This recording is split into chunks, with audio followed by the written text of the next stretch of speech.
The alarm started as a low hum, then grew into a shriek that made every Velthani on the bridge cover their sensitive ears. Captain Lyra's silver skin turned pale gray as she watched the engine readings drop into dangerous levels. "Main power at 30%, called out her second officer, Ven. His three-fingered hands moved across the console with desperate speed. 25%. Captain, we need to shut down now or the core will breach." Lyra's mind raced. They were 3 cycles away from the nearest Velthani outpost. The Quiet Harmony was a science vessel, not built for emergencies like this. Her crew of 12 researchers had been studying the strange spatial anomaly in this sector when something went terribly wrong. "Shut it down," she ordered. "Switch to emergency reserves." The ship's gentle vibration stopped. In the sudden silence, Lyra could hear her crew breathing. Velthani were not built for crisis. Their world was peaceful, their technology careful and slow. They planned everything down to the smallest detail. This kind of sudden disaster should not happen. "Life support will last 8 days on reserves," Kesh reported from the science station. The older Velthani's voice was steady, but his skin showed stress patterns. "Air recycling is working, but we cannot move. We cannot generate a jump field. We are stuck here." Lyra touched the communication panel. "Send a distress beacon toward Velthani space. Use all available power. Someone will hear us." The beacon launched from their disabled ship, a small sphere carrying their call for help. Lyra watched it disappear into the dark. Then she noticed something odd on the scanner. "Ven, what is that?" She pointed to a reading that made no sense. "The anomaly," Ven said slowly. His ears flattened against his head in confusion. "It is doing something to the space around us. The beacon. Captain, I think it bounced." "Bounced?" The anomaly reflected it. The beacon did not go toward Velthani space. It went the other direction. Ven's skin turned almost white. It went toward the border territories, toward the human colonies. The bridge went silent. Every Velthani knew about humans. The galaxy spoke of them in whispers. They came from a death world called Earth, where gravity crushed, weather killed, and animals hunted each other for survival. Humans were strong, aggressive, and unpredictable. They had joined the galactic community only 50 cycles ago, and already everyone feared them. "Recall the beacon," Lyra ordered. "I cannot," Ven said. "It is gone, if any ship in that direction heard it." Kesh stood up from his station. "Captain, we need to send another beacon. The correct direction this time. We can adjust for the anomaly." "With what power?" Lyra asked. "We used everything for that launch. We do not have enough energy for another one." Young Prill, their newest crew member, spoke up from the engineering station. "What if humans do come? What will they do to us?" No one answered. They all knew the stories. Humans took what they wanted. They fought wars over resources. Their ships carried weapons that could crack planets. They were territorial and dangerous. "They will take our research," Kesh said quietly. 20 cycles of work, every discovery we made about this anomaly. They will steal it all." "Or worse," Ven added. "They might take us as prisoners, use us for their own experiments." Lyra made herself stand tall, even though her legs wanted to fold. "We do not know if they even received the signal. The beacon might have been destroyed by the anomaly, or it might drift in empty space forever. We should not panic about something that may never happen." But 6 hours later, the long-range sensors picked up something. Ships, multiple ships, coming fast from the direction of human space. Ven's hands shook as he read the data. 5 vessels. No, 6. They are moving at speeds that should not be possible. They will be here in less than 12 hours. "Battle formation?" asked Prill. "I do not know. I have never seen human military patterns before. But Captain, they are heading directly for us. They know exactly where we are." Lyra felt her hearts beating too fast. Velthani were peaceful. They had no weapons on board. The Quiet Harmony had shields designed to protect against radiation and microasteroids, nothing more. Against human warships, they had no defense at all. Options, she asked her crew. Kesh spoke first. We prepare all research data for transfer. We give them everything they want. Maybe they will let us live if we cooperate. We could try to hide, Prill suggested. Power down everything, float like debris. Ven shook his head. They tracked our beacon. They have our exact location. Hiding will not work. It might even make them angry. Lyra closed her eyes. She thought of her family back on the Velthani homeworld. She thought of her crew, young scientists who only wanted to learn about the universe. They did not deserve this. We will prepare a surrender message, she decided. We will explain that we are unarmed, that we have research data worth more intact than destroyed. We will appeal to their logic. Do humans have logic? Prill asked softly. No one knew how to answer that. The hours passed slowly. The crew worked in frightened silence, organizing their data, preparing to hand over everything they had learned. Kesh looked heartbroken as he compiled 20 cycles of careful study onto portable drives. My life's work, he murmured, given to Deathworlders who will probably not even understand it. Lyra monitored the approaching ships. They were close enough now that she could see their size on the scanners. They were huge. One of them was 3 times the size of the Quiet Harmony. They are slowing down, Ven reported. They will be in visual range in 10 minutes. Prepare the surrender message, Lyra ordered. Open a channel as soon as they are in range. The crew gathered on the bridge. They held each other's hands, a Velthani gesture of solidarity in crisis. Lyra felt the weight of her responsibility. She was their captain. She had to keep them alive no matter what came next. The human ships appeared on the view screen. They were angular and aggressive, covered in armor plating. But what terrified Lyra most were the escort vessels. Small, fast ships that could only be military. Warships surrounding what looked like a large rescue vessel. Why would they bring rescue equipment to an invasion? They are hailing us, Ven said. His voice was barely a whisper. Open the channel, Lyra said. The view screen changed. A human face appeared, male with dark hair and sharp eyes. He wore a uniform marked with symbols Lyra could not read. Unknown vessel, this is Commander T-Min of the human colony ship New Haven. We received your distress beacon. Are you in need of assistance? Please respond if you can hear this message. We are here to help. Lyra stared at the screen. The human looked concerned, not aggressive. His tone was urgent, not threatening. Help, she repeated.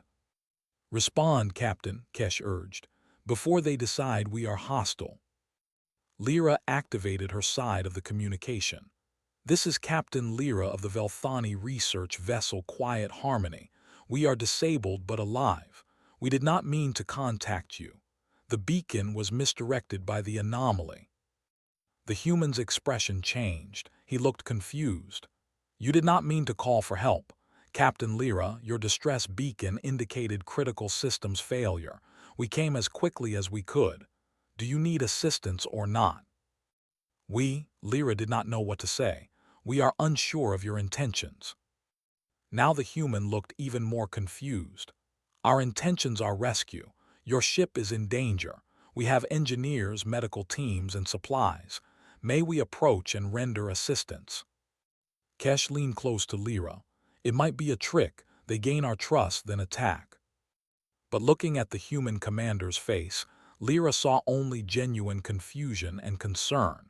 He truly seemed to think they wanted help, that he was supposed to help them. We will prepare for your approach, Lyra said slowly. But Commander T-Min, you should know, we are Velthani. We have nothing of military value. We are only scientists. The human smiled. Ma'am, we are not military. We are rescue and recovery. Everyone on my team volunteered to come. Just sit tight. We will have you fixed up and on your way home soon. The communication ended. Lyra looked at her crew. They all wore expressions of total confusion. "What just happened?" Prill asked. "I think," Kesh said slowly, "we are about to find out if the stories about humans are true." Outside the viewscreen, the human ships moved closer. Lyra's hands gripped her chair as she watched them approach. In a few minutes, Deathworlders would be boarding her ship. She prayed that they would all survive long enough to regret sending that beacon. The docking clamps connected to the quiet harmony with a metallic clang that made every Velthani jump. Through the viewscreen, Lyra watched as the massive human rescue vessel attached itself to their hull. The smaller military ships formed a perimeter around them, their weapons systems clearly visible. "Why do they need weapons for a rescue?" Ven whispered. "Because they are predators," Kesh answered. "They always bring weapons. It is their nature." Lyra checked the internal sensors. The humans were cutting through their airlock. No, not cutting. They were using some kind of universal docking connector. The process was efficient and surprisingly gentle. Within minutes, the airlock cycled and the inner door slid open. Lyra stood at the front of her crew, trying to look braver than she felt. Behind her, the 11 other Velthani huddled together in the central chamber. They had moved everything valuable here, all their research data ready to be surrendered. Heavy footsteps echoed from the corridor. Human footsteps. Lyra's sensitive ears picked up voices speaking in their strange, harsh language. Then the humans entered the chamber. There were 6 of them in the first group. They wore bulky environmental suits with helmets that showed their faces. Each one carried equipment but not weapons. Lyra saw medical scanners, repair tools, and cases marked with symbols she guessed meant danger or caution. The human in front removed her helmet. She had short, dark hair and quick eyes that scanned the room, taking in everything. When she spoke, a translation device on her collar turned her words into Galactic Standard. "I am HFY Chief Engineer, who is in command here." Lyra stepped forward. "I am Captain Lyra." HFY's eyes met hers. The human looked her up and down, not in a threatening way but like she was checking for injuries. "Are you hurt? Is anyone here injured?" "We are all unharmed," Lyra said carefully, "but our ship is damaged. We cannot repair it ourselves." "That is why we are here." HFY turned to her team. "Spread out. I want full diagnostics on life support, power systems, and structural integrity. Move fast. The captain said their emergency reserves will not last forever." The humans split up, moving through the ship with purpose. Lyra noticed they kept their hands visible and moved slowly around her crew, like they were trying not to scare them. It did not match the stories she had heard. Another human entered, this one carrying medical equipment. She was smaller than HFY with gentle eyes. "I am Jaya, medical officer. Captain Lyra, I need to scan your crew. Your biology is different from ours. I need to make sure our repair work will not harm you." "Harm us?" Lyra repeated. "You are concerned about harming us." Jaya tilted her head, confused. "Of course. Your environmental needs might be different. Your tolerance for temperature, pressure, atmosphere composition. We need to be careful." She approached slowly, holding up her scanner. "May I? This will not hurt. It just reads your vital signs." Lyra nodded, too surprised to speak. Jaya ran the device over her, then moved to each crew member. The human asked permission each time. She spoke softly, explaining what she was doing. When young Prill flinched away, Jaya immediately stepped back and waited until he nodded before continuing. "Your life support is failing faster than Commander T-Min thought," called a voice from the corridor. HFY appeared, moving quickly. "The damage is worse than your distress beacon indicated. You have maybe 3 days of air, not 8. Lyra's skin turned gray. 3 days. "Do not worry." HFY was already pulling tools from her belt. "We can fix this, but I need to breach your engine compartment now. My team is prepping. The work will be loud and might shake the ship. I need your crew to stay here in the central chamber where it is safe." "Safe from what?" Kesh asked suspiciously. From industrial accidents, Hay1 said, like it was obvious. We are going to be cutting into damaged systems. There might be sparks, heat, or chemical releases. I cannot let your people near that. She was not talking about keeping them imprisoned, Lyra realized. She was worried about the Velthani getting hurt during the repairs. A loud bang echoed through the ship. Prill yelped and pressed against Kesh. More humans were entering now, carrying equipment and materials. They moved with coordinated efficiency, clearly experienced at this kind of work. Commander T-Min entered the chamber. He was taller than the others, with broad shoulders and a commanding presence. But his expression was concerned, not aggressive. Captain Lyra, I apologize for the chaos. My team needs to work fast. Your oxygen recycling system is close to complete failure. We are going to bypass it with our own equipment temporarily, then fix yours properly. He paused. This must be frightening for you. I know we are strangers, but I promise you we are here to help. Lyra found her voice. Why? T-Min blinked. Why what? Why did you come? We are not your people. This is not your territory. Why did you bring 6 ships to help strangers? The human looked genuinely puzzled by the question. Because you sent a distress beacon. Someone was in trouble, we came. That is what you do when someone needs help. But we are Velthani, you are human, we are not allies. So, T-Min shrugged. You needed help, we could provide help, that is all that matters. Another bang, louder this time. The ship shuddered. Hay1's voice crackled over the communication system. Commander, we have a problem. The engine core is more unstable than scans showed.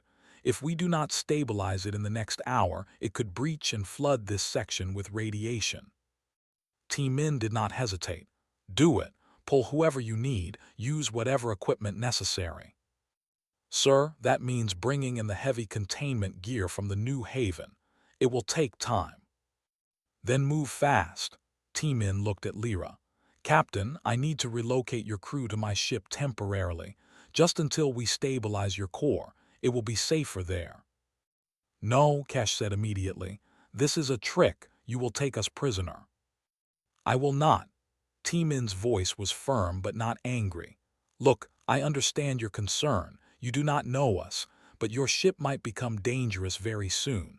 I need you and your crew safe while my people work. Once the repairs are done, you can return here. And if we refuse, Lyra asked, then I will have Jaya stay here with you to monitor your health and safety. But please understand, I am asking you to leave your ship because it might hurt you, not because I want to control you. Jaya stepped forward. Captain Lyra, I have been monitoring your stress levels. They are very high. Fear is affecting your health. Please believe us. We are trying to help. Lyra looked at her crew. They were terrified, but she was starting to realize something. These humans could have simply taken control. They were stronger, they had more ships, they had weapons. But instead, they were asking permission. They were explaining their actions. They were worried about Velthani's safety. We will stay here, Lyra decided. But Jaya will remain with us, as Commander T-Min suggested. Understood. T-Min nodded to Jaya. Keep them comfortable. If anything goes wrong, you get them to the New Haven immediately. Yes, sir. The humans went to work. Through the walls, Lyra could hear cutting tools, hammering, and voices shouting in their language. The ship shook periodically. Jaya sat with the Velthani crew, using her scanner to monitor everyone. Your heart rate is elevated, Jaya told Ven. That is normal for stress. Try to breathe slowly. How can I relax? Ven's voice was high-pitched. Deathworlders are cutting apart our ship. Jaya frowned at the word. Deathworlders, is that what you call us? It is what everyone calls you, Kesh said. Your world is famous for being deadly. You evolved to survive terrible conditions. You are strong and aggressive. We are from a harsh world, yes, Jaya said slowly. But that does not make us cruel. It taught us to help each other. On Earth, if you find someone in trouble, you help them. It is basic survival. Communities that work together survive. Those that do not last. But you fight wars, Prill said quietly. Sometimes, yes, when we must, but most of the time we help, we build, we create. Jaya smiled. I did not join the colony medical corps to hurt people. I joined to save them. Every person on Commander T-Min's crew volunteered for rescue operations. We like helping. Lyra studied the human medic. She seemed sincere, and the evidence was hard to ignore. If the humans wanted to harm them, they would have done it already. A massive boom shook the entire ship. Alarms started screaming. Jaya immediately stood up, her hand going to her communication device. HFY report. We have a secondary explosion in the engine compartment. Prill's section is venting. I need. The transmission cut off. Jaya's face went hard. Stay here, do not move. She ran toward the engine section. Lyra hesitated only a moment before following. Behind her, she heard Kesh calling for her to stop, but she needed to see what was happening. The engine compartment was chaos. Smoke filled the air. Emergency lights flashed red. Human crew members were dragging equipment away from flames. And in the center of it all, Lyra saw HFY lying on the floor, her suit scorched and torn. Standing over her, looking terrified, was young Prill. The Velthani engineer had followed them somehow, had tried to help, and had clearly made something worse. Jaya reached HFY first. She knelt down, checking for injuries. HFY, can you hear me? The engineer coughed. I am fine. The kid made a mistake, pulled the wrong conduit. There was a feedback surge. Prill was shaking, his skin almost white with fear. I am sorry, I just wanted to help. I thought I understood the system. I am sorry. Lyra expected anger, expected punishment, expected violence. Instead, HFY looked up at Prill and smiled.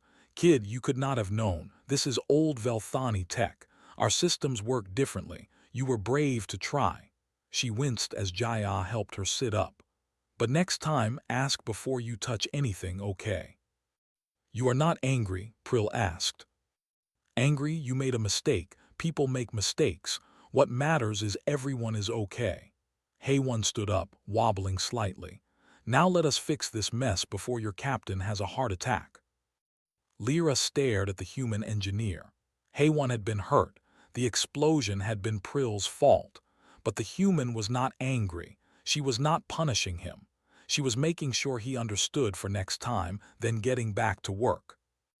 Maybe, Lyra thought, the stories about humans were wrong. Or maybe they were right, but wrong about what those stories meant. 4 hours after the secondary explosion, the quiet harmony was still filled with human crew members working at desperate speed. Lyra had returned to the bridge with her officers, watching through internal cameras as the humans swarmed through their damaged ship. They work like insects, Ven observed. Coordinated, fast, never stopping. Deathworld evolution, Kesh said quietly. They had to learn to solve problems quickly or die. There was no time for the careful planning we prefer. Lyra watched HFY directing her team through the engine compartment. The human engineer had refused medical treatment beyond basic first aid, insisting the work was too urgent. Her suit was still scorched from the explosion Prill had accidentally caused. Prill himself stood at the engineering station, silent and ashamed. He had barely spoken since the incident. Velthani took mistakes seriously. A failure like his would normally result in removal from his position, possibly even exile from his research group. Captain, HFY's voice came through the communication system. I need someone who understands your power distribution network. The layout is different from any system I have worked on. Can someone come down here? Lyra looked at Prill. The young engineer's ears were flat against his head in distress. He was the ship's expert on their power systems. Prill, go help her, Lyra ordered gently. Captain, I cannot, after what I did. She asked for help, go. Prill moved slowly toward the engine compartment, like he was walking to his execution. Lyra monitored through the cameras, curious to see how the human would react to having him back. Hayone saw Prill enter and waved him over immediately. "Good, you are here. Look at this junction." She pointed to a tangle of conduits. "I am trying to reroute power around the damaged core, but your system has safety locks I cannot override. Can you show me how to do it properly?" Prill hesitated. "You trust me to help after I caused the explosion?" Hayone looked surprised. "Why would I not trust you? You made an honest mistake. Now you know more than you did before. That makes you more valuable, not less." She gestured to the junction again. "Come on, kid. Teach me how Velthani engineering works." Slowly, Prill approached. His hands shook as he pointed to different components, explaining the safety protocols built into every Velthani power system. Hayone listened carefully, asking questions, taking notes on a handheld device. "That is clever," she said when Prill explained the redundant safety measures. "Slower than human systems, but much safer. Your people really think things through." "We prefer careful design to fast implementation," Prill said, gaining confidence. "We believe rushing leads to disasters." "Sometimes it does," Hayone agreed. "But sometimes disasters happen anyway and you need to move fast, different philosophies for different situations." She handed him a tool. "Here, show me how to bypass this lock. Your hands are smaller than mine. You can reach it better." For the next hour, Prill and Hayone worked side by side. Lyra watched as the human treated her young crew member as a colleague, not as someone who had failed. Hayone asked his opinions, listened to his suggestions, and thanked him when he found solutions she had missed. "This is strange," Ven said from beside Lyra. "Humans are supposed to be aggressive, dominant, but she is treating Prill as an equal." "Maybe they are only aggressive with enemies," Kesh suggested, "and they do not see us as enemies." "Then what do they see us as?" Lyra wondered aloud. Her answer came sooner than expected. An alarm blared from the navigation station. Ven's hands flew over the controls. "Captain, we have a debris field moving into our position. Velocity is high. Impact in 18 minutes. Lyra pulled up the scan. A cloud of microasteroids was drifting toward them, probably disturbed by the spatial anomaly. Each piece was small, but at high velocity they could tear through a ship's hull. "Notify Commander T-Min," she ordered. "They need to undock and move their ships to safety." Ven sent the message. A moment later, T-Min's voice came through. "Received, Captain Lyra, but we are not leaving. Your engines are still offline. You cannot maneuver. We have shields. They will hold long enough for the field to pass, but your ships are too close. You need to move." "Negative. Your shields are weak. Some of that debris will get through. My ships can handle impacts better than yours can." "Commander, I am ordering you to undock and retreat to safe distance." There was a pause. Then T-Min spoke again, his tone firm but not angry. "Captain Lyra, with respect, you cannot order me. I am not under your command, and I am not leaving you to face this alone." "Alone? Commander, this is not your problem. Take your ships and go." "We are staying." Lyra wanted to argue, but the connection closed. Through the view screen, she watched as the human ships shifted their positions. They were not retreating. They were forming a protective formation around the quiet harmony. "What are they doing?" Kesh breathed. "They are putting themselves between us and the debris field," Ven said in disbelief. "They are using their own ships as shields." The first impact started 13 minutes later. Small pieces of rock slammed into the human military escorts at incredible speeds. The ship's armor absorbed most of the damage, but sensors showed hull breaches and energy fluctuations. The humans were taking real damage to protect the Velthani vessel. One larger chunk got through the perimeter. It was heading directly for the Quiet Harmony's bridge. Lyra watched it approach, knowing their weakened shields would not stop it. Then one of the human escort ships moved. It was a small vessel, fast and agile.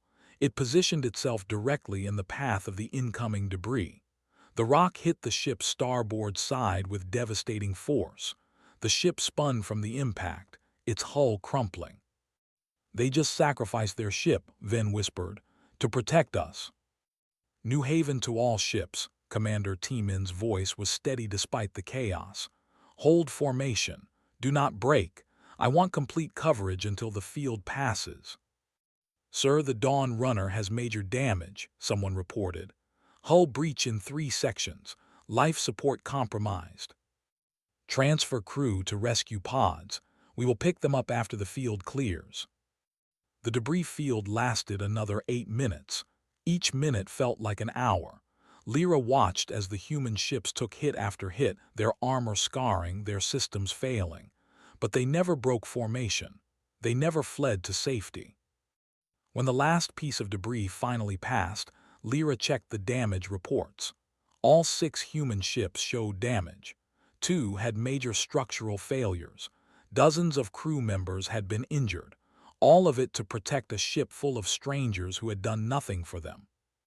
"Why?" Lyra asked the empty air. "Why would they do this?" Dongha, one of the human supply officers, had come to the bridge to deliver spare components. He heard her question. "Because you needed protection," he said simply. "Your ship was vulnerable. Ours were stronger, so we protected you. But your people were hurt. Your ships are damaged." "Yes, and we will repair them. We will heal our injured, but you and your crew are alive. That is what matters." Dongha set down his supplies. "Captain Lyra, I think you do not understand humans very well." "No," Lyra admitted. "I do not think I do." Dongha sat down, uninvited, on the edge of a console. "Let me tell you about Earth. Our world tried very hard to kill us. Storms, earthquakes, volcanoes, predators, diseases. Everything wanted us dead. Do you know how we survived? You became strong, aggressive, dangerous." "No, well, yes, but that is not the main thing." Dongha smiled. "We survived because we helped each other. When a storm destroyed one tribe's homes, other tribes shared their shelters. When food was scarce, we shared what we had. When someone was hurt, we carried them. Humans who only cared about themselves died out. Humans who helped each other lived." "But you fight wars," Kesh said, having entered the bridge without Lyra noticing. "You kill each other." "Sometimes, yes, we are not perfect, we have conflicts, but do you know what most humans do most of the time? We help, we build, we create, we take care of each other." Dongha gestured to the view screen where the damaged human ships were visible. "Those crews out there, they did not even think twice about protecting you. They saw people in danger. They moved to help. That is what humans do." "Even for strangers?" Lyra asked. "Even for aliens you do not know?" "Why would that matter? You are people, you needed help, that is enough." Haywan's voice crackled over the communication system. "Captain Lyra, good news. We have main power back online. Life support is stable. Navigation systems will take another few hours, but you are out of immediate danger." Relief washed through Lyra. "Thank you, Haywan, thank you all." "Just doing our job." Haywan paused. "Though I have to say, your young engineer Prill is really talented. He figured out a fix for your power distribution that I would never have thought of. You should be proud of him." Lyra looked at Kesh, who had been Prill's mentor. The older scientist's skin showed colors she had never seen before. Surprise, confusion, and something that might have been hope. "Humans do not punish failure," Kesh asked Dongha. "We punish malice, we punish cruelty, but mistakes, accidents, those are how we learn. Prill made a mistake because he was trying to help. That deserves guidance, not punishment." Prill himself entered the bridge, his skin still showing stress patterns but not as severe as before. "Captain, Haywan sent me to get some rest. She said I worked hard and earned a break." He sounded amazed. "She called me talented." "You are talented," Lyra said. "I should have told you that before." "We do not usually praise during a crisis," Kesh said. "We focus on fixing the problem." Dongha stood up. "Maybe that is something you could learn from us. We believe people work better when they know they are valued, even during a crisis, especially during a crisis."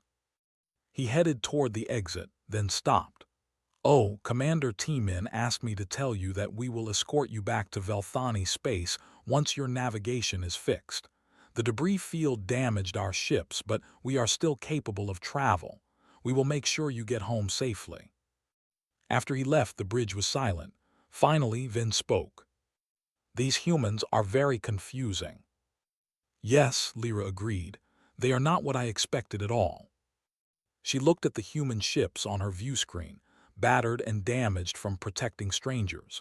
She thought about Haewon praising Prill instead of punishing him. She thought about T-Min refusing to abandon them.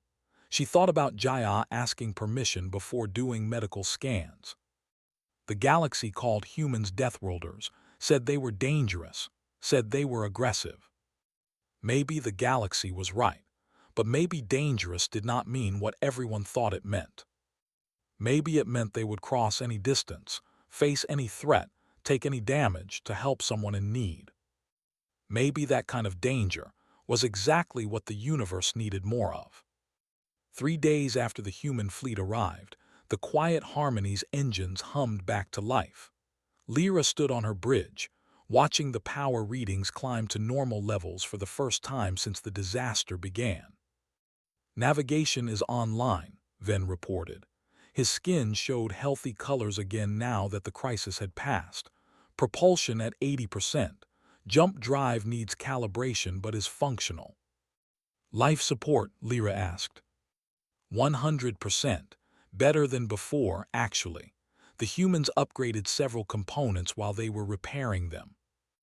Kesh entered the bridge carrying a data pad, his expression troubled. Captain, I have completed my inventory of our research data.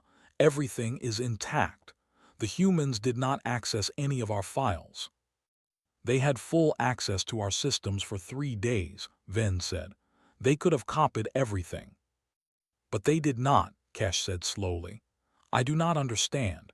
20 cycles of research into the spatial anomaly. Data that could be worth millions of credits. They did not even look at it. Lyra was not entirely surprised anymore. Over the past 3 days, she had watched the humans work. They had been efficient, professional, and respectful. They asked permission before entering secured areas. They explained everything they were doing. They treated the Velthani crew with careful courtesy. Commander T-Min is requesting communication, the ship system announced. Put him through, Lyra ordered. The human commander appeared on the view screen. He looked tired but satisfied. Captain Lyra, my engineers report that your ship is fully operational. We are ready to escort you to the edge of Velthani space whenever you want to depart. Commander, I must ask you something. Of course. Why did you not take our research data? You had access to everything. You could have copied it all. Why did you not? T-Min looked genuinely confused. Why would we? That is your data, your work. We were here to fix your ship, not steal from you. But the information could be valuable. So, T-Min shrugged. It is still yours. Just because we could take something does not mean we should. That is called theft, Captain. Humans have laws against that. Before Lyra could respond, another voice came through the channel. Commander, this is Bora from the science station. Sorry to interrupt, but I am picking up some really interesting readings from that anomaly the Velthani were studying. Is there any chance we could get a closer look before we leave? Lyra felt Kesh stiffen beside her. This was it. The real reason the humans had helped. They wanted access to the anomaly. But T-Min's response surprised her again. Bora, that is not our mission. We are here for rescue and escort, not research. I know, sir, but the readings are really unusual. If the Velthani have been studying it, they might have insights that could help our understanding of. Bora, T-Min's voice was firm but not unkind. I know you are excited, but this is not our research site. If you want to know more about the anomaly, you need to ask Captain Lyra's permission. And even if she says yes, we are not copying or taking any of their data without explicit consent. Are we clear? Yes, sir. Sorry, sir. I got carried away. T-Min looked back at Lyra. I apologize for my science officer. Bora is young and enthusiastic. She sometimes forgets protocol when she sees something interesting. Lyra made a decision. Commander T-Min, would you and your science officer like to come aboard the Quiet Harmony? I think we need to talk. An hour later, Lyra sat in her research lab with T-Min, Bora, Kesh, and Prill.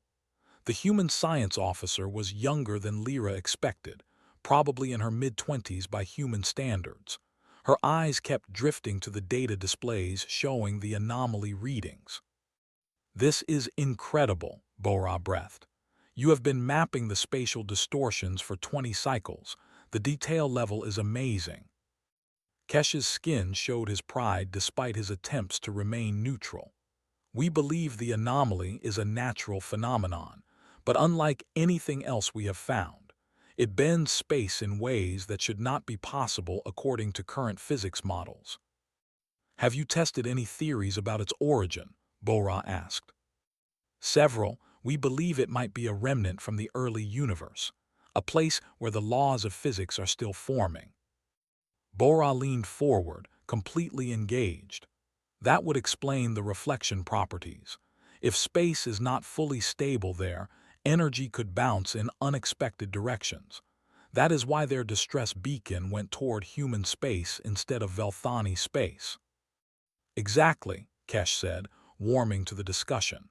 But we have been unable to test that theory directly. Getting close to the anomaly is dangerous. We have lost 3 probe drones trying to take readings from inside the field.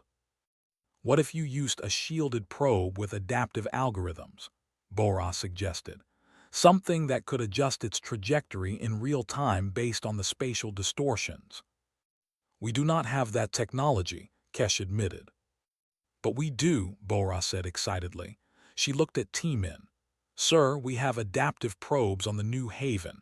They were designed for navigating unstable wormholes. They might work here. T-Min held up his hand. Bora, slow down. This is not our research. We cannot just take over. I am not suggesting we take over. I am suggesting we collaborate. Bora looked at Kesh. If we provided the probes and shared the data we collect, would you be interested in working together? Kesh looked at Lyra. She could see the hope in his expression. 20 cycles of careful research, and now a chance to finally test their theories. What would you want in return? Lyra asked carefully. Bora seemed confused by the question. In return, we would get to study an amazing phenomenon. We would get to work with scientists from another species. We would learn things we could never learn alone. That is the return. You would share all the data you collect, Kesh asked. Of course, joint research means joint data. We would probably publish together if we found anything significant. Bora grinned. My name on a paper with Velthani scientists. That would be amazing for my career. Lyra studied the young human. She saw genuine enthusiasm, not greed. She saw curiosity, not calculation. Bora wanted to learn, to discover, to understand. It was the same drive that motivated Velthani researchers. Commander T-Min, how long can you stay in this area? Lyra asked. We are technically off-duty after we deliver you safely to Velthani space. But if there was a research opportunity, I could probably justify staying an extra week. Maybe 2. Then I propose a collaboration. We share our existing research with you. You provide your adaptive probes and technical expertise. We work together to map the anomaly properly. Kesh made a sound of surprise. Captain, are you certain? Giving them access to our research is how science works, Lyra said firmly. We gather data, we share findings, we build on each other's knowledge. That is how we learn, is it not? Yes, but nothing. These humans risk their lives to save us. They damage their ships to protect us. The least we can do is share knowledge with them. Bora looked like she might cry with joy. Really, you would collaborate with us? On one condition, Lyra said. When we publish our findings, it goes in both human and Velthani scientific journals. I want both our peoples to have access to this knowledge.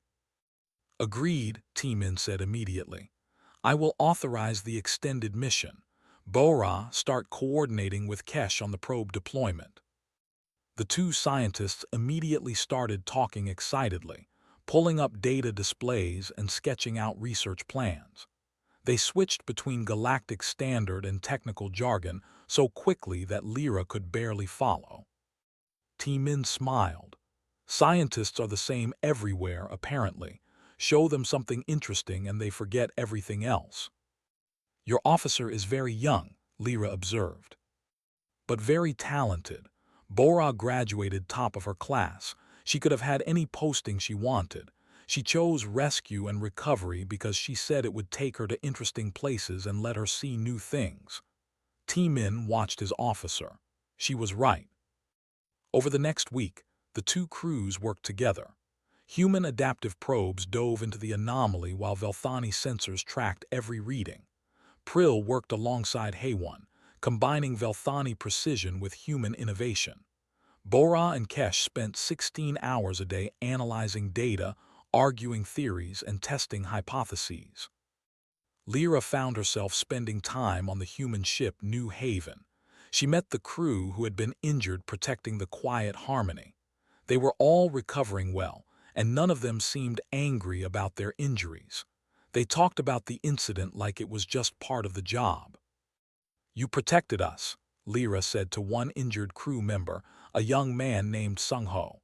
You put yourself in danger for strangers. Sung-Ho shrugged from his medical bed. That is what we do. Someone needed help. We helped. I would do it again. Even knowing you would be injured. Captain Lyra, I come from Earth. My family survived tsunamis, earthquakes, and 3 different wars. I am alive because someone helped my ancestors when they needed it. How could I not help others when they need me? It was the same answer Lyra kept hearing from every human she talked to. They helped because that was what you did. Because someone needed help. Because it was right. On the 8th day, Bora and Kesh made a breakthrough. They burst onto the bridge of the quiet Harmony together, both of them speaking over each other in their excitement. We found it, Bora announced. The anomaly is not just bending space, Kesh added. It is creating micro-universes, they said together. Small bubble realities that exist for microseconds, Bora explained rapidly. That is why the physics seem wrong, because in those moments the physics are different. The laws are still forming. It is like watching the universe being born, Kesh said with wonder. Over and over, millions of times per second. Lyra felt a chill. You are certain. The probe data is definitive, Kesh assured her. This is the most significant discovery in spatial physics in 100 cycles, maybe more. Bora grabbed Kesh's hand and squeezed it. We did it. We actually did it. Kesh, who Lyra had never seen touch another person unnecessarily, squeezed back. We could not have done it without your probes. And we could not have interpreted the data without your baseline research. This was teamwork. Watching them, Lyra understood something important. Science did not care about species. Discovery did not care about borders. Knowledge belonged to everyone who sought it. The next day, both crews gathered in the New Haven's main bay for the departure ceremony. The research was complete. The data was collected. It was time for the quiet Harmony to return home. T-Min stood before both crews. It has been an honor working with you. Captain Lyra, your crew showed us that careful planning and patience have value we often overlook. We learned a lot from you. And we learned from you, Lyra replied. You showed us that kindness is not weakness, that helping others is not foolish, that the strongest thing someone can do is care. Prill stepped forward looking nervous. Haywan, I wanted to thank you for not giving up on me after I made that mistake, for teaching me instead of punishing me. Haywan pulled him into a human hug. Prill stiffened in surprise, then slowly relaxed. Kid, you are going to be a great engineer. Do not let one mistake define you. Learn from it and move forward. Bora and Kesh exchanged data pads. I added my contact information, Bora said. When we publish this, we are going to shake up the entire scientific community. I want to be there to see it. As do I, Kesh agreed. Perhaps you could visit Velthani Space someday, see our research facilities. I would love that. The crews said their goodbyes. There were handshakes, hugs, and promises to stay in touch. When it was time to go, Lyra found herself reluctant to leave.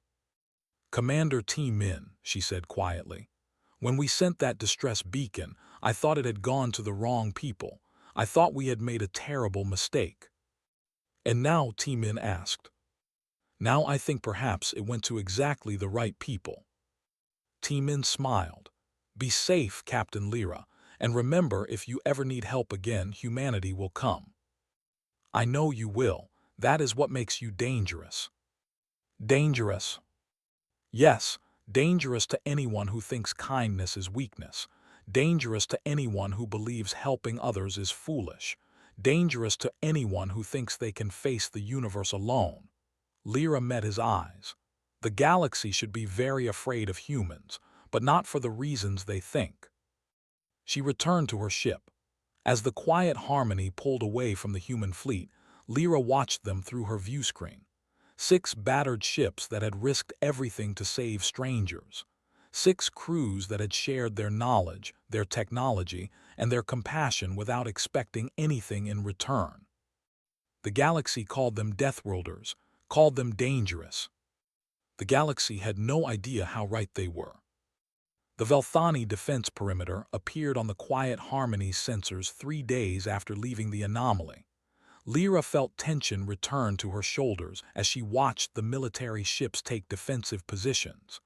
There were 12 of them, their weapons armed and shields raised. "They look ready for war," Ven observed quietly. "They probably are," Kesh said. "We sent a message ahead that we were traveling with human escorts. The defense force is likely expecting trouble." Lyra opened a communication channel to the lead Velthani ship. "This is Captain Lyra of the research vessel Quiet Harmony, requesting permission to enter Velthani space." The response came quickly. "Captain Lyra, this is Defense Commander Mora. We received your message about human ships in our territory. What is their purpose here?"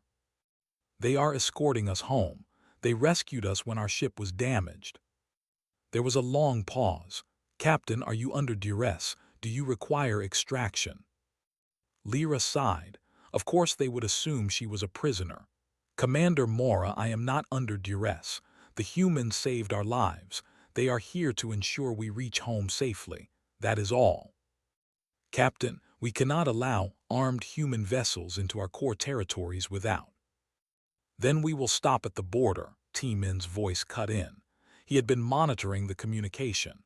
"Commander Mora, this is Commander T-Min of the human colony ship New Haven. We have no intention of entering your space without permission. We will escort Captain Lyra to the border and return to human territories. Is that acceptable?" Another pause. "That would be acceptable, but we will maintain our defensive perimeter." "Understood. We would do the same in your position." The 2 fleets moved slowly toward the border. Lyra could feel the tension crackling through the communication channels. The Velthani Defense Force was watching every move the human ships made. The humans maintained perfect formation, making no aggressive movements. They reached the border zone 2 hours later. T-Min's ship slowed to a stop exactly at the boundary line.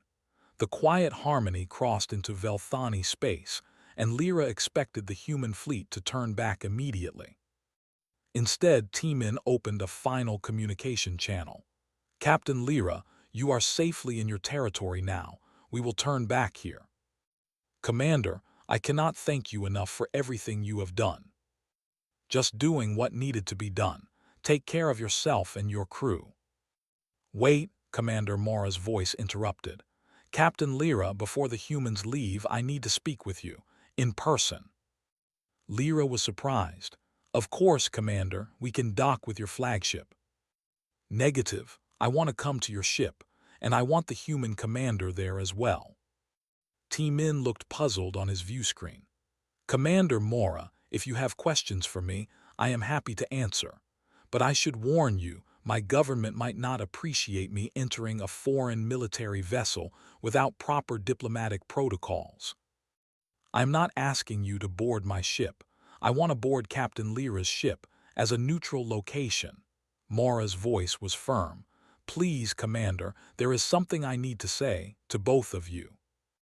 Lyra looked at T-Min. The human commander shrugged. Your ship, Captain, your decision. Very well, Commander Mara, you are welcome aboard. An hour later, Lyra stood in her conference room with an unusual gathering. On one side sat T-Min and his first officer, a woman named Youngmi. On the other side sat Commander Mora and his tactical officer.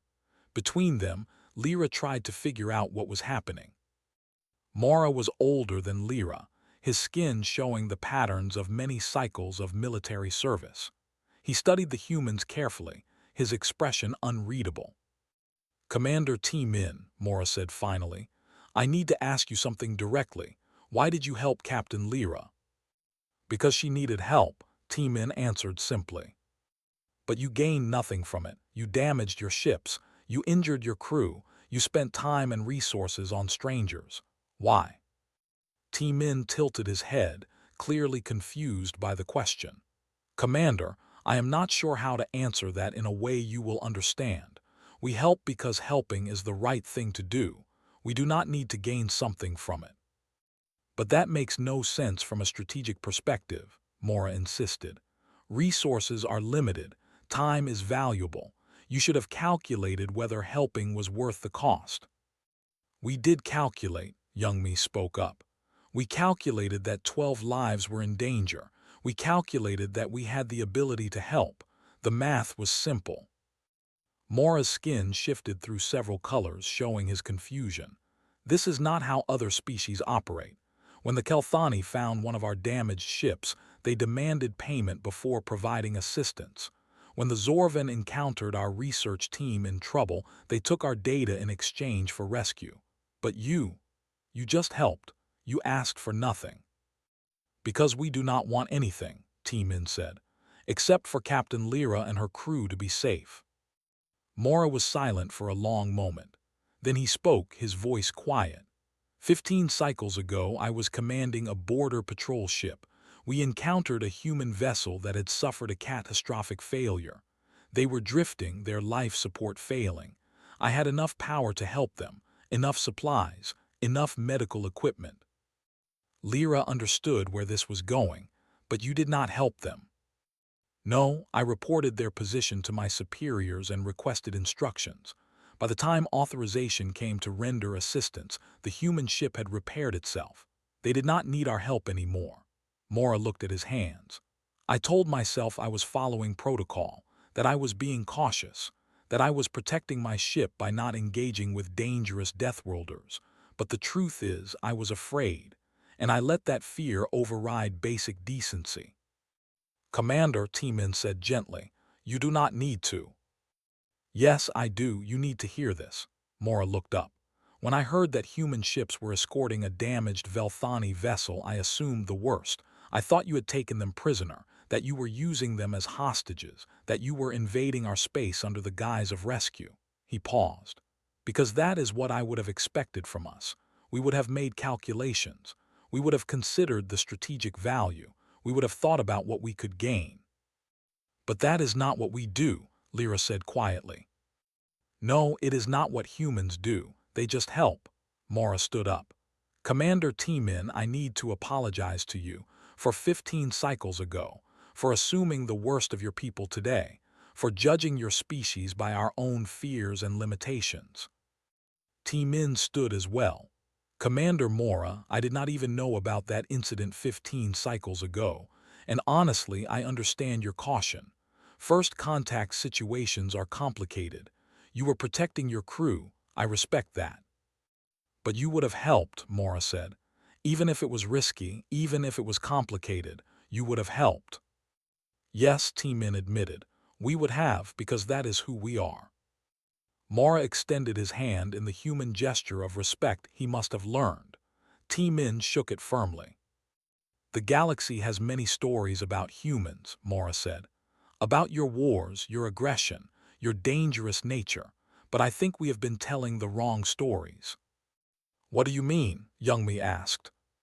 We should be telling stories about the day humans answered a distress call they had no obligation to answer, about how they damaged their own ships to protect strangers, about how they shared their knowledge without demanding payment, about how they taught a young engineer with patience instead of punishment. Mora looked at Lyra. Captain, you said the distress beacon went to the wrong hands. I disagree. I think it went to exactly the right hands, perhaps the only hands that would have come without hesitation. Lyra felt her throat tighten. I know that now. I am going to file a full report about this incident, Mora said.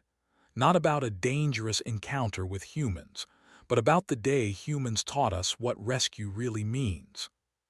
After Mora left, Lyra walked T-Min back to the docking port where his shuttle waited. The human commander paused before boarding. Captain Lyra, there is something I want you to know. When we received your distress beacon, there was debate in my command crew. Some people thought it might be a trap, that we should approach cautiously or wait for more information. That would have been reasonable, Lyra said. Maybe, but there were 12 people on that beacon whose air was running out. We did not have time for caution. We did not have time for debate. We had time to move, so we moved. T-Min smiled. I am glad we did. So am I. One more thing. That research you and Kesh did on the anomaly. Boras showed me the preliminary paper you are writing together. It is brilliant. It is going to change how the galaxy understands spatial physics. We could not have done it without your probes, without your people. Exactly, we did it together. Your patience and planning combined with our technology and innovation. Different species working together, we can accomplish amazing things. T-Min held out his hand. The galaxy is afraid of humans, but I hope someday they will see us the way you see us now. Lyra shook his hand firmly. They will, I will make sure of it. 6 months later, the Galactic Council convened for their quarterly session. Representatives from hundreds of species gathered to discuss trade, borders, and mutual concerns. Near the end of the session, a proposal was introduced by the Velthani delegation. Captain Lyra stood before the council, her skin showing formal patterns. Honored representatives, I come before you to discuss the classification of humans as dangerous Deathworlders. Murmurs spread through the chamber. The human representative, a woman named Mi Young, looked surprised. She had not been told this was coming. 6 months ago, Lyra continued, my research vessel sent a distress beacon. Due to circumstances, that beacon was received by human vessels instead of Velthani ones. I thought we had made a fatal mistake. I thought we would be captured, our research stolen, our crew imprisoned. The chamber was silent now, everyone listening. Instead, the humans came immediately. They did not ask what we could pay them. They did not demand our research in exchange for help. They did not calculate whether saving us was strategically valuable. They just came. They risked their lives to protect us. They damaged their own ships to shield us. They shared their technology with us freely. They asked for nothing in return. Lyra pulled up a holographic display showing the damage to the human fleet, the repair work on the Quiet Harmony, the collaborative research that followed. The galaxy classifies humans as dangerous, as aggressive, as unpredictable. Lyra's voice was strong. The galaxy is correct. Humans are dangerous.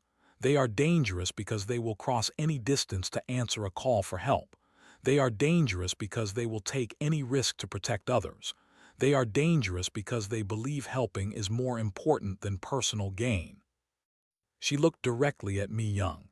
I propose we reclassify humans, not as dangerous Deathworlders, but as rescue specialists, as the species you call when you need help, as the ones who will come when no one else will. The chamber erupted in discussion. Some representatives agreed immediately, others were skeptical. The debate lasted for hours. In the end, the council did not officially change humanity's classification. Politics and bureaucracy moved slowly, and many species were not ready to let go of their fear. But something did change. Over the following months and years, more stories spread. Stories about humans stopping to help disabled ships, about human medical teams responding to disasters on alien worlds, about human engineers teaching their techniques to other species, about human scientists collaborating freely, sharing knowledge without demanding credit. And slowly, very slowly, the galaxy began to understand. The distress beacon had gone to the wrong hands. Or perhaps it had gone to the only hands that truly understood what a distress call meant. It meant someone needed help. And humans, dangerous Deathworlders from a harsh world where survival meant helping each other, would always answer that call. Not because they wanted something in return. Not because it was strategically wise. Not because it benefited them. But because someone needed help. And that, in the end, was reason enough. In her quarters on the Quiet Harmony, now fully repaired and conducting new research, Lyra kept a small memorial on her desk. It was a piece of hull plating from one of the human escort ships, scorched and dented from the debris field that had nearly destroyed her vessel. Below it was a small plaque with words in both Velthani and human languages. To the wrong hands that turned out to be exactly right, with gratitude from the crew of the Quiet Harmony.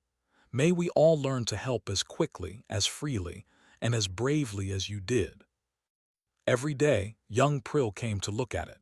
He was a full engineer now, confident and skilled, teaching new techniques he had learned from Hay-1 to other Velthani engineers. Kesh had started an exchange program, bringing young human scientists to Velthani research facilities and sending Velthani researchers to human colonies. The first paper he and Bora published together had indeed changed how the galaxy understood physics. 3 more papers had followed.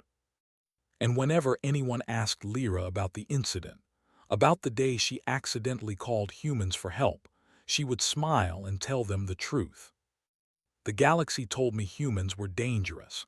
They were right, but dangerous is not the same as bad. Sometimes the most dangerous thing in the universe is someone who refuses to ignore a call for help, someone who will sacrifice their own safety for strangers, someone who believes that helping is always the right choice.